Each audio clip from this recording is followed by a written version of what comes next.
हीच आपण कुठेतरी दैवी तत्व आहात याची जाणीव आम्हाला होते. कृपया आपण असा परिचय करून द्या. निश्चितच पंचमहाभूतातील तेजाची देवता अग्निदेव म्हणतात. तो अग्निदेव आपल्या देवासमोर वाढतो. पंचमहाभूतातील देवता म्हणजे अग्निदेव. राजा दिवदासाचा नमस्कार. कीर्तिमान रंगमयी काय झालं होतं? ती एक देवता आहे. मग देवतेशी संघर्ष का? त्याच्यात मुळाचे कारण आहे.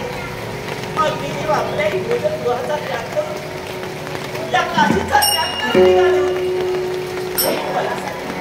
अग्निदेव आपल्या काशी या लाट पहिल्या घरात अगदी प्रज्वलित मारणी म्हणून संघर्ष होता. काशीची मारणी शिवला. चिंता करू नका. अग्निदेव काशी सोडून कुठेही जाणार नाही. अग्निदेव कळू शकेल अपराध देवदासाचा काय आहे? अपराध काशीत वास्तव्य करणाऱ्या जनतेचा काय आहे? जेणेकरून आपण काशीचा त्याग करून निघून जाऊ. राजा रिपुंज सांप्रतची परिस्थिती पाहता रिपुंजचा दिवोदास राजा आमच्या मित्रासमोर उभा आहे. आपल्याकडून काही अपराध घडावा किंबहुना या काशी क्षेत्राचे तुमचं अधिपत्य तुम्ही गाजवता, या काशीत अधर्म फोपवावा म्हणून अग्निनारायणानं ही काशी सोडण्याचा निर्णय घ्यावा असा याचा अर्थ आपण मुळीच समजू नका. मग आपण चुकलात असंही माझं म्हणणं नाही. किंबहुना काशीत अधर्म निर्माण झाला असंही आम्ही म्हणत नाही. पण अग्निदेव काशी सोडतो याच्या मुळाशी कारण होतं. आणि ते कारण कोणतं? तर खऱ्या या काशी शिवशंभू महादेवांचं खऱ्या वास्तव्य होतं. शिवशंभू महादेवांना ही काशी अगदी प्रिय होती.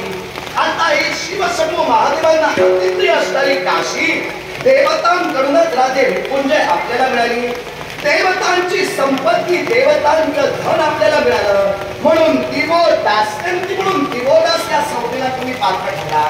मग राजे रिपुंजय अग्निदेव या काशीतून घरात अंश लुप्त करण्याच्या मुळाशी असणारं कारण आपलं अधिपत्य असल्यापूर्वी या काशीत शिवशंभू महादेवांचा जय जयकार होता. या काशीत घरात शिवमय वातावरण होतं. अर्थात शिवमय असणारी काशी संप्रत दिवोदास राजाचा जय जयकार करते. म्हणते थोडक्यात या काशीतील शिवशंभू महादेवांचं अस्तित्व आता कमी होत आहे. शिवशंभू महादेवांचं महत्व कमी होत आहे. अर्थात ज्या काशीत शिव नाही त्या काशीत अग्निदेव थांबणार नाही. या माझ्या मनोधैर्यानुसार अग्निदेवानं काशीतील अंश लुप्त केले. राहिलेला तुझा राजवाड्यातील अग्नीचा अंश तो लुप्त करून मी माझा कर्तव्याच्या दिशेने प्रयाण करत होतो तेव्हा तुझ्या पत्नीनं माझा मार्ग रोखला आणि त्यानंतर तुझी माझ्या प्रतिका झाली. सांग अग्निनारायणानं काशी सोडली या अग्निदेवाचं काही शिवशंभू महादेव या काशीत नाही म्हणून तुम्ही जर का काशीचा त्याग करत असाल दिवोदास तुमच्या जवळ भीक मागतो. दिवोदास तुमच्या समोर दोन्ही हात जोडून याचना आपण जर का गेलात अहो विस्तवच का माणसाच्या शरीरातील ऊर्जा सुद्धा कमकुवत होईल. आणि असं जर का झालं असेल काशीच्या जनतेवर उपासमारीची वेळी तेव्हा हे पातक अग्निदेव स्वतःच्या मस्तकी घेऊ नका. हा राजा दिवोदास समस्त काशीवासियांच्या जनतेच्या वतीनं आपल्या समोर भीक मागतोय, हात पसरतोय. राजा दिवोदास तुझी केविलवाणी विनंती मी ग्राह्य मानली असती पण अग्निदेवतेचा सुद्धा नाईलाज. आणि या घटनेच्या प्रामुख्याचं कारण अग्निनारायणानं अजून तुझ्या समोर प्रदर्शित केला नव्हतं. पण तुझ्या मुखातून निघाली केविलवाणी विनंती अग्निदेवतेच्या काळाला सुद्धा स्पर्श करते. तेव्हा मी काशी सोडतो याच्या मुळाची कारण म्हणजे शिवशंभू महादेवांचं कमी होणारं अस्तित्व आणि दुसरं कारण म्हणजे देव दरबारी ज्या पंच महाभूतांवर ज्यांचं अधिपत्य आहे त्या देवेंद्र महाराजांनी केलेली मला आज्ञा.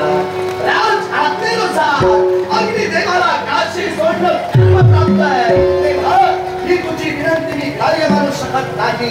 तेव्हा दिवोदा सोड, माझा मार्ग सोड, मला माझ्या कर्तव्याच्या दिशेने जाऊ दे. अग्निदेव, विनवणी मी आपल्या समोर केली. क्षत्रिय मी आहे. साम दाम दंड आणि वेद्या चतुष्पदाचा वापर मी करेन, पण अग्निदेवतेला काशीतून बाहेर जाऊ देणार नाही माझे शब्द आहे. या काशी शिवशंभू महादेव नाही हे एकच कारण, आणि म्हणून तुम्ही काशी सोडता. माझी दोन कारण मी तुला स्पष्ट करून सांगितली. पण प्रामुख्याने शिवशंभू महादेव नाही म्हणूनच तुम्ही काशी सोडता. अग्निदेव, मी तुम्हाला पुन्हा विचारतोय, जिथं शिवशंभू महादेव नाही तिथं तुम्ही थांबणार नाही. कदापि नाही. जिथं शिवशंभू महादेव विचार करून उत्तर द्या. विचार करूनच बोलतोय मी, बोलून विचारात पडत मग नाही. जिथं शिवशंभू महादेव नाही तिथं तुम्ही थांबणार नाही. केव्हाही नाही. मग सांगा आठव्या अगोदरचा प्रसंग. अग्निदेव, ज्यावेळी दक्ष प्रजापतीनं या विश्वात विश्व कल्याणासाठी एक यागाची लढा गेला, त्यावेळी त्या यज्ञाच्या अगोदर शिवशंभू महादेवांची निवर्तना झाली. पण त्या यज्ञात शिवशंभू महादेव उपस्थित नव्हते हे तर तुम्हाला ज्ञात आहे. मग तुमच्या म्हणण्यानुसार जर का शिवशंभू महादेव जिथं नाही तिथं अग्नी थांबणार नाही, मग त्या दक्षाच्या यज्ञात सुद्धा शिवशंभू महादेव नव्हते तिथं तुम्ही प्रज्वलित झालात कसे? राजा दिवोदास, शंका तुझ्या मतानं रास्त असेल, पण मी त्या यज्ञात प्रज्वलित झाल्याच्या मुळाशी कारण आहे. मी धर्माचा देव, मी अधर्माच्या दिशेला आतापर्यंत तर वाटचाल केली नाही. दक्ष यज्ञाच्या प्रसंगाची आठवण तुम्हाला घेऊन दिली, आणि त्या आधी शिवशंभू महादेवांची निर्वंचना झाली दक्षराजांकडून हे तुला माहित आहे. तरी सुद्धा ही शंका तुझ्याकडून उपस्थित झाली. आता शंका उपस्थित झाली म्हणून तुझ्या मनाच्या समाधानासाठी उत्तर देतोय. विश्व कल्याणासाठी योजलेला वाजपेय यज्ञ, या वाजपेय यज्ञात देवराज देवेंद्राला सृष्टीचं डागाळणारं स्थैर्य हे खऱ्या अर्थानं स्थिर करायचं होतं, आणि म्हणूनच त्या खऱ्या अर्थानं वाजपेय यज्ञाचं यजमानपद हे दक्ष प्रजापतीकडे दिलं गेलं होतं. समस्त सृष्टीतील देवगणांना खऱ्या अर्थानं त्या यज्ञ मंडपात प्राचारण केलं गेलं. पण दक्ष प्रजापती यांचं आगमन होताच साऱ्या देवता उठून उभ्या राहिल्या, पण माझा देव शिवशंभू महादेव उठून उभे राहिले नाही, आणि त्याबरोबर ब्रह्मदेव सुद्धा उठून उभे राहिले नाही. आणि म्हणूनच त्या यज्ञाचं यजमानपद भुजविणाऱ्या दक्ष प्रजापतीला आपला अपमान वाटला, आणि म्हणून समस्त देवतांसमोर, समस्त चराचर सृष्टीसमोर त्या दक्ष राजाला शिवशंभू महादेवांची निर्वंचना केली. त्यामुळे विश्व कल्याणासाठी योजलेला यज्ञ हा त्यावेळी देवतांना पूर्ण करता आला नव्हता. पण तो पलीकडे राहून दक्ष प्रजापतीची पत्नी म्हणजे प्रसूती, या प्रसूतीच्या मनात इच्छा 60 कन्यानंतर एखादं पुत्र सुख आपल्याला उपभोगता यावं, आणि म्हणूनच या इच्छेच्या परिपूर्णतेसाठी खऱ्या अर्थानं प्रसूतीनं हट्ट धरला. त्यावेळी पुन्हा यज्ञ योजला गेला. तो यज्ञ कोणता तर पुत्र कामेष्टी यज्ञ होय. या यज्ञाचं निमंत्रण माझ्या शिवाला नव्हतं, आणि म्हणूनच त्या यज्ञात माझा शिव नव्हता. पण तरी सुद्धा मी प्रज्वलित झाल्याच्या मुळाशी असणारं प्रामुख्याचं कारण म्हणजे तुझ्या प्रश्नाचं प्रामुख्याचं उत्तर अग्निदेव तुला देतोय. तरी माझा शिव त्या पुत्र कामेष्टी यज्ञामध्ये त्या दक्ष यज्ञात उपस्थित नसला, तरी खऱ्या अर्थानं दाक्षायणी म्हणजे माझ्या शिवशंभू महादेवांची भार्या ही दाक्षायणी त्या दक्ष यज्ञात उपस्थित होती. म्हणजे एका बाजूला शिव तेच तिथं उपस्थित होतं, पण शिव तेच उपस्थित झाला म्हणूनही मी प्रज्वलित झालो नाही, तर शिवशंभू महादेवांची होणारी निर्वंचना त्या दाक्षायणीला सहन झाली नाही. त्यावेळी दाक्षायणीनं योग अग्नीला तिथं पाचारण केलं, योग अग्नीचं आव्हान केलं. अर्थात शिव अंश असणाऱ्या त्या विश्वाच्या आदिमायेच्या आज्ञेनुसार, त्या आदिमायेच्या इच्छेनुसार योग अग्नीला तिथं पाचारण होणं कर्म प्राप्त ठरलं, म्हणून अग्निदेव उपस्थित. अग्निदेव, मला सांगा, दाक्षायणी मातेनं आपल्याला विनवणी केली, त्यावेळी योग अग्नी तिथं प्रज्वलित झाला, पण आज तो शिवशंभू महादेवांचा पुळका तुम्हाला येतोय, आणि आज शिवशंभू महादेवांच्या वतीनं तुम्ही एका सामान्य मानवाशी लुंग येता. मग त्यावेळी किंवा यज्ञात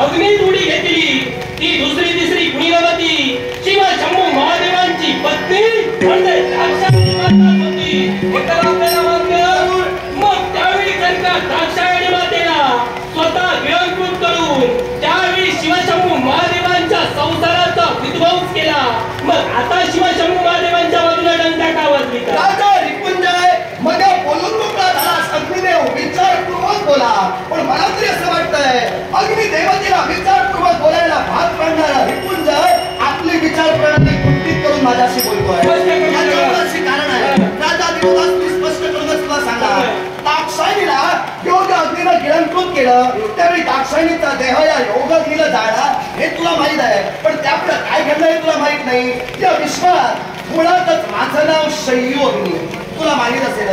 या शैयू अग्नीचा विवाह साहा यांच्याशी झाला आणि त्यापासून पावक, पवमान आणि सुची अशा तिघांची उत्पत्ती झाली आणि या तिघांपासून माझा वंश विस्तार झाला. या विश्वाच्या पाठीवर 49 अग्नी कार्यरत आहे. या 49 अग्नीतील योगाग्नी, या योगाग्नीला त्या दाक्षायणीला गिळंकृत केल्याच्या मुळाशी कारण काय होतं, तर त्या दाक्षायणीनं योगाग्नीचं आव्हान करून तिला खऱ्या प्रकट होण्यास भाग पडलं होतं. मग तिच्या इच्छेनुसार योगाग्नीला अग्नीचा दोष होता का? अग्नीचा दोष होता का? चांगली आठवण करून दिला म्हणे हा तुमचा दोष नाही. तुम्ही तुमची पत्नी सांगितला, त्यानंतर तुमचे पुत्र सांगितला, पण अग्निदेव तुम्हाला सुद्धा द्या. तुमच्या दोन पत्नी माहिष्मती राज्य, नीलध्वज राजा यांच्या कन्येशी सुद्धा तुमचा विवाह झाला. मग या नीलध्वजांची अशी अट होती, माझ्या कन्येचा विवाह मी अग्निदेव तुझ्याशी करून देईल, पण माझ्या माहिष्मती राज्यात कायम स्वरूपी तुला वास्तव्य करावं लागेल. ती अट त्यावेळी तुम्ही मान्य केली. मग जर का त्यावेळी तुम्ही ती अट मान्य केली, येणाऱ्या शत्रूच्या सैन्याला जाळून भस्मसात करण्याचं कार्य अग्निदेव तुमचंच आहे. ही सुद्धा अट जर का तुम्ही मान्य केली, सासूरवाडीला कायमचं राहण्याचं मान्य केला, मग एका भक्ताच्या घरी थांबावून जाता का? राजा दिवोदास, अरे माझ्या वैयक्तिक जीवनाकडे तू डोकावून पाहतोयस. निश्चितच नीलध्वज राजा यांचा मी जावई, ते माझे ससूर. त्यांनी आपली कन्या मला बहालकीने अट ठेवली की माहिष्मती नगरीत राहावं. मी जावई म्हणून राहिलो, तू काय काशी जावई म्हणून राहिलास? काशी राज्य मला कोणी दिलं? काशी राज्य देवतानेच दिलं. देवताने काशी राज्य दिलं. काय चाललंस? मी माहिष्मती नगरात राहिलो. अरे निश्चित राहिलो, मी अधिकार नाही राहिलो, कारण राजे नीलध्वज यांनी विनंती केली. त्या विनंतीला मान्यता दर्शवून शास्त्राच्या गृही जावयाला राहण्याचा अधिकारच आहे. पण जिथं अधिकार होता तो अधिकार मी घुसला. आता या काशीत तुझा जी अधिपत्य आहे आणि शिवशंभू महादेवांचं अस्तित्व कमी होत आहे. काशीत राहण्याचा संबंध कुठं जोडतो? मग मला सांगा, शिवशंभू महादेवांचं अस्तित्व कमी होत्याचं तुमचं म्हणणं आहे. मग मी एका तरी जनतेला असं सांगितलं का की शिवशंभू महादेवांची भक्ती कोणी करू नका? अस्तित्व कमी होते तुला माहित होतं, तर एका तरी जनाला तू सांगितलंस का शिवशंभू महादेवांचं नाव घ्या म्हणून? का सांगू? कारण काय? अग्निदेव ज्यावेळी 60 वर्ष या काशीत अवर्षण होतं, मग सारे देवता जर का सक्षम होते आणि शिवशंभू महादेव जर का सक्षम होते, मग ते अवर्षण का त्यांनी हटविलं नाही? का माझी त्यांना गरज लागली? त्या माझा प्रश्न मुळात आधी हातवारे करून आणि पोटावर करून माझ्याशी बोलून नक्कीच बोलणार.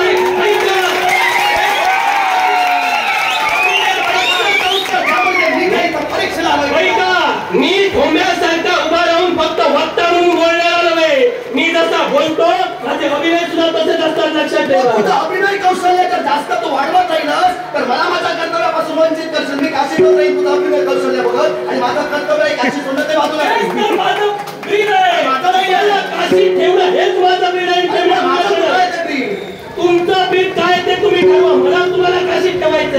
तुझ्या ब्रीडापासून वंचित होत नसेल तर मी सुद्धा माझ्या ब्रीडापासून वंचित होणार नाही. आता तू बोललास म्हणून तुला सांगतोय. प्रश्न काय तू उपस्थित केलास सांग एकदा.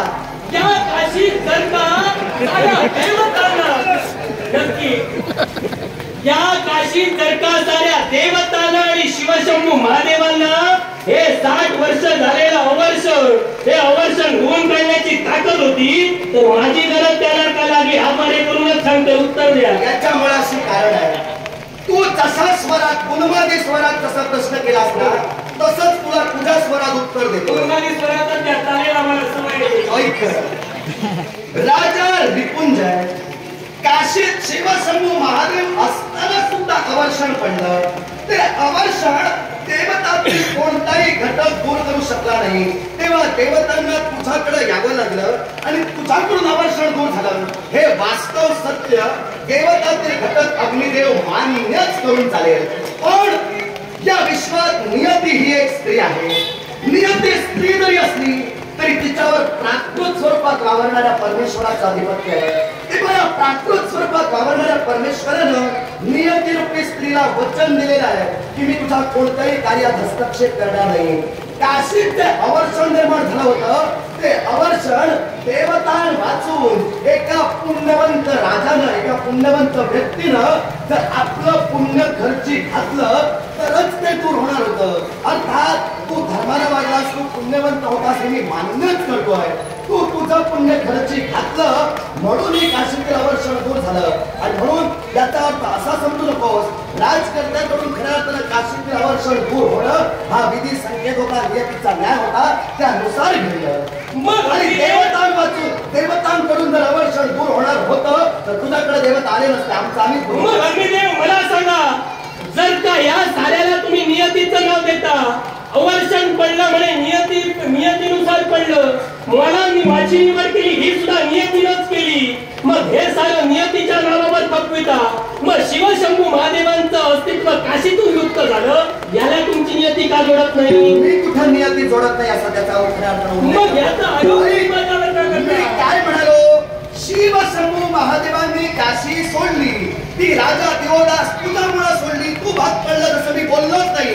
शिवशंभू महादेवांना काशी सोडली, अर्थाच्या शिवशंभू महादेवांना अतिप्रिय असणारी काशी सोडावी लागली. त्या काशीत अग्निदेवतेलाही थांबण्याची इच्छा नाही, तेव्हा ही सुद्धा नियती असेल. तू का मान्य करत नाही? मग अग्निदेव काशीत थांबत नसेल, माझ्या जनतेसाठी आणि माझ्या काशीच्या तू जर काशीच्या संकटासाठी तुझ्या जनतेसाठी झटत असशील तर मी सुद्धा देवतांचा स्वाभिमान आणि माझ्या तुमच्या अग्नीचे 49 प्रकार आहे. त्या 49 प्रकारापैकी स्थिर अग्नी, या स्थिर अग्नीला मी विनवणी करेन आणि माझ्या भक्तियोग्य करून आम्ही शक्य नाही. तुझी विनवणी काय कधीच मानली असती, पण ही वेळ तुझी विनवणी काय मानण्याची नव्हे. तेव्हा माझ्या मनाच्या ध्येयापासून निघायची होणार नाही. मग यावेळी सत्यात येत नाही. तेव्हा तुम्ही संघर्ष काय करत आहात? अतिशय संघर्षकारी अंतिम करून झालं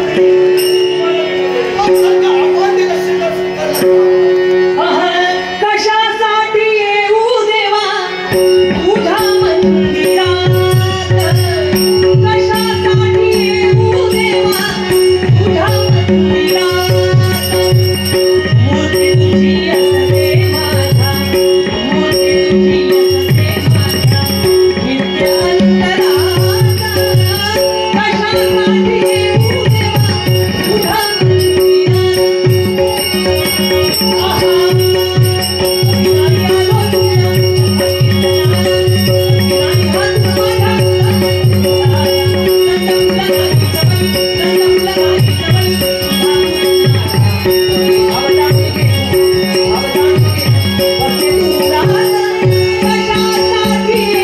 देवा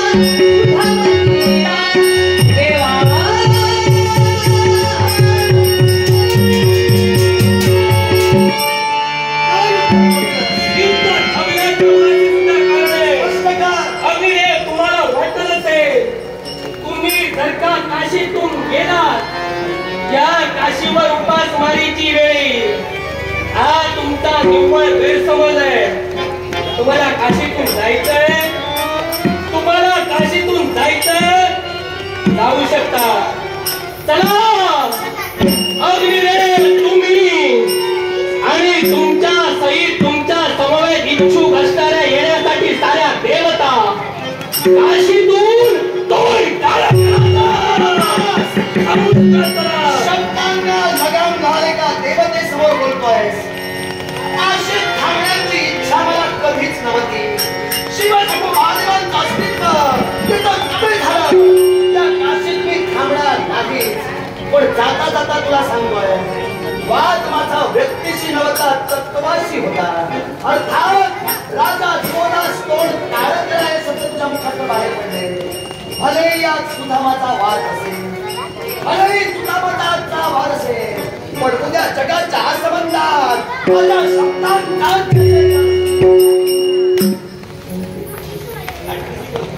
आमची परंपरा श्रीमान सर्वेश भोगते, श्रीमान सर्वेश